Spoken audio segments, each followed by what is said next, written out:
Hello, ഇന്നത്തെ cake 1 kg wait വരുന്ന red velvet കേക്കാണ് കേട്ടോ. അപ്പോൾ കസ്റ്റമർ നമ്മളുടെ ഒരു സ്ഥിരം കസ്റ്റമറാണ്. ആൾക്ക് ക്രീം ചീസ് വെച്ചിട്ട് മതി എന്നാണ് പറഞ്ഞിരുന്നത് കേട്ടോ. അപ്പോൾ നമ്മൾ ഈ ഒരു കേക്കിന് നമുക്ക് റെഡ് കളറ് നമ്മുടെ കയ്യിൽ സ്റ്റോക്ക് ഇല്ലായിരുന്നു. എന്നിട്ട് പിന്നെ നമുക്ക് ടൈഗറിൻ്റെ ടൊമാറ്റോ റെഡ് എങ്ങാണ്ടാണ് കിട്ടിയത്. ആ കളറ് ഞാൻ ആഡ് ചെയ്ത് കൊടുത്ത് കഴിഞ്ഞപ്പോൾ നമ്മൾ കേക്കിൻ്റെ സ്പഞ്ച് ഒരു പീച്ച് കളറായിട്ടാണ് കിട്ടിയത്. പിന്നെ അതിലേക്ക് ഒരു ഡ്രോപ്പ് ബർഗണ്ടിയും പിന്നെ ഒരു 5-6 ഡ്രോപ്പ് നമ്മുടെ ബസൂക്ക പിങ്കും അങ്ങനെ എല്ലാം ആഡ് ചെയ്തിട്ടാണ് കേട്ടോ നമുക്ക് അവസാനം ഈ ഒരു റെഡ് കളറായിട്ട് കിട്ടിയത്.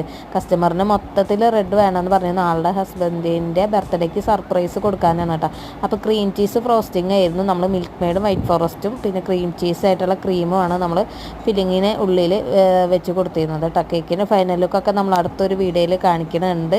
കേക്ക് കസ്റ്റമറിന് ഒത്തിരി ഇഷ്ടമെന്ന് പറഞ്ഞിട്ട് കസ്റ്റമർ നമുക്ക് മെസ്സേജ് അയച്ചിട്ടുണ്ടായിരുന്നു കേട്ടോ. ഇന്നത്തെ വീഡിയോ ഇത്രേ ഉള്ളൂ. ചാനൽ ഇഷ്ടപ്പെട്ട തന്നെ സബ്സ്ക്രൈബ് ചെയ്ത് സപ്പോർട്ട് ചെയ്യാൻ മറക്കല്ലേ. Bye bye.